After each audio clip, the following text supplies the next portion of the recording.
how to solve an electrical network. That is what we are going to study now. And for solving an electrical network, we need to know the following things. We have to familiarize with 3 laws, 4 variables, and 5 components. The 3 important laws which will help you to solve an electrical network are Ohm's law, Kirchhoff current law, and Kirchhoff voltage law. The 4 variables in an electrical network are voltage, current, power, and energy.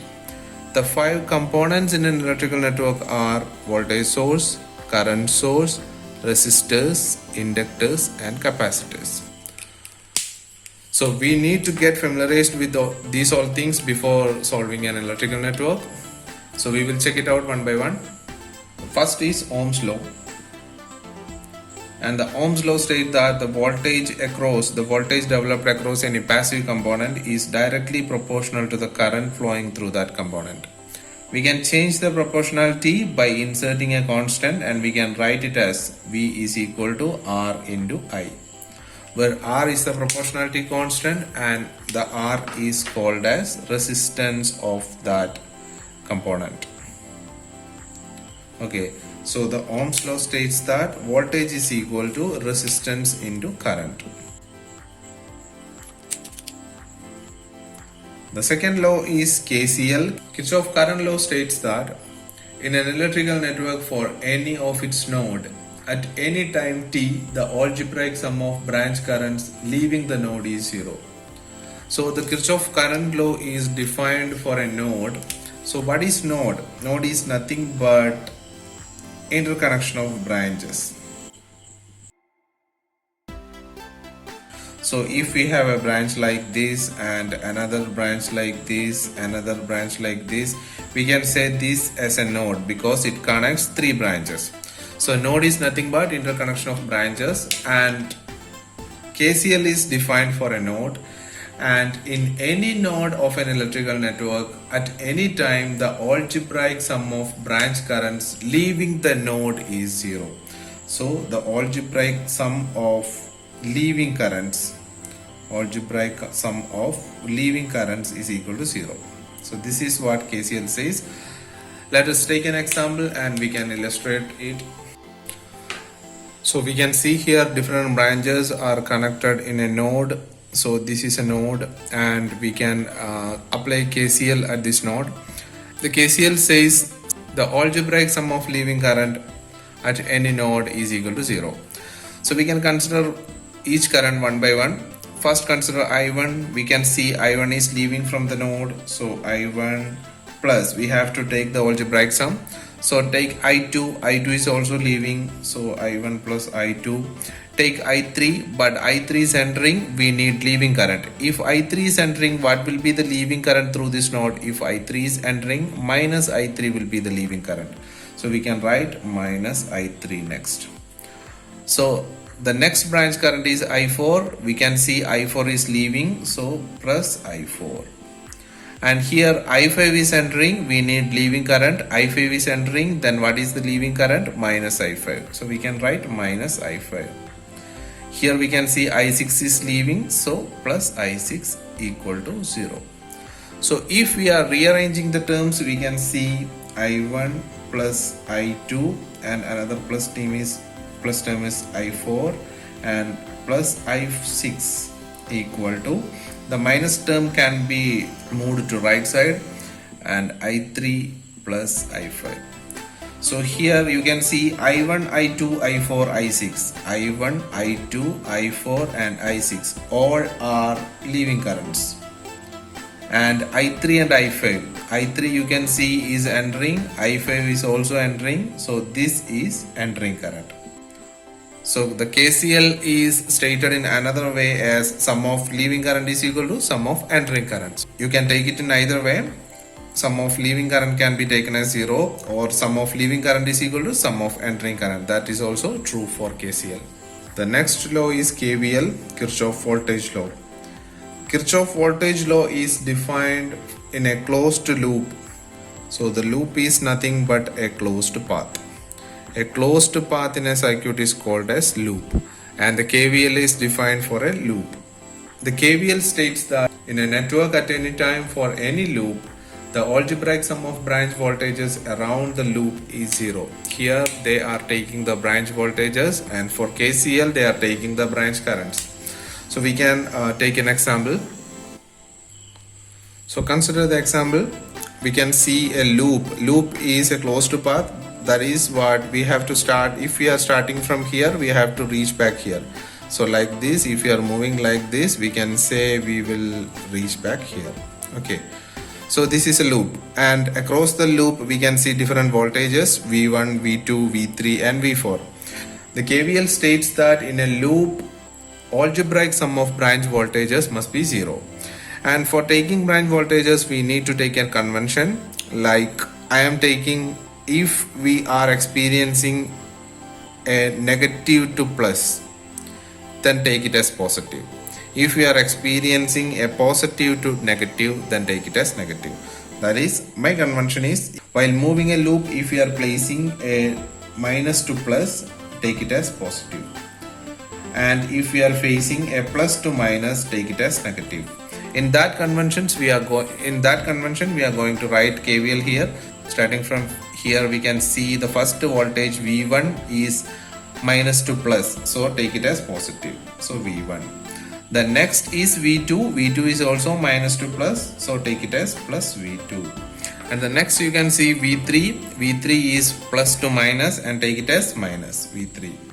And after that V4. V4 is minus to plus, take it as positive, so V4 equal to 0. So this is what KVL says. The algebraic sum of branch voltages through any loop is equal to 0. So for solving an electric network, there is a thumb rule. One important thumb rule for solving electrical network is, if there are active sources in the network, then remember, in the presence of active sources, the resistors, inductors and capacitors will always absorb energy. And while absorbing, the current flowing through them will be plus to minus. If there are active sources, take the current flow through RLCs as plus to minus. And if there are no active sources, the inductors and capacitors will deliver the energy stored in them. So while in the absence of active sources, the current through inductors and capacitors will be like minus to plus. And the resistor will always be having a current flow from plus to minus. If there are active sources, if there are no active sources, that will not be a problem for resistors. So in resistors, always the current flow will be from plus to minus. So this is another convention we have to take while solving network problems. So let us start with a question, and the question is here. So you can see the network and a current I is marked here. We have to find the value of that current. This is a simple basic circuit. Okay, so here we have to find the current I. So for finding I, you can see a loop here. Starting from here, we will take a loop and the loop will end here. Okay. So through that loop, you can see different voltage drops, and so that we can apply Kirchhoff voltage law.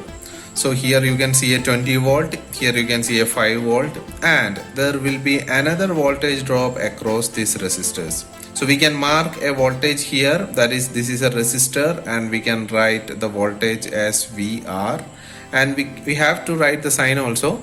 As I have already said, through a resistor, the current flow always will be from plus to minus. So the polarity of VR will be like this. And we can write the KVL starting from here. Starting from here, you can see a minus to plus 20 volt. Minus to plus I am taking as positive, so we can write 20. And while moving through this, you can see a plus to minus VR. So plus to minus I am taking it as negative, so we can write minus VR. And after that also you can see a plus to minus 5 volt and take it as minus 5. So equal to 0. The algebraic sum of voltages through a closed loop is taken as 0 here. And you can find VR by moving VR to right side, and you can write VR is equal to, here 20 minus 5 is 15. And what is VR? VR is a voltage developed across a resistor 5 ohm, and we know the current I is flowing through this resistor, and by Ohm's law you can write the voltage is equal to current into resistance. Resistance is 5 ohm. So only the unknown thing is I, and you can write it as I is equal to 15 divided by 5. That is equal to 3 amperes. So 3 ampere current flows through the 5 ohm resistor, and that is the total current flowing through that circuit. This is a simple network, and we will consider another one. So this is the second problem, and here also we have to find the I. So before starting, first thing we have to do is we have to mark the known currents and voltages in that circuit. So here a 2 ampere current source is there, so we are sure that a 2 ampere current will be flowing through this branch, flowing through this 2 ohm, and the 2 ampere current is flowing, reaching at this junction. And we know a 2 volt is applied across here. The same 2 volt will be appear across this resistor also. So the voltage at this node will be nothing but 2 volt. Okay, so this is a node, and there will be current flow through every branches. So we can take 3 currents. One current is this one current is this one, and we know a current is flowing like this. So we can take KCL at this node, and the KCL says sum of leaving currents is equal to 0. And you can see I is leaving, so we can write I. And you can see a current is passing through this 2 ohm. What will be the current through this 2 ohm? Let us take it as the current is nothing but an IR. Okay, so IR is also leaving, so we can write IR.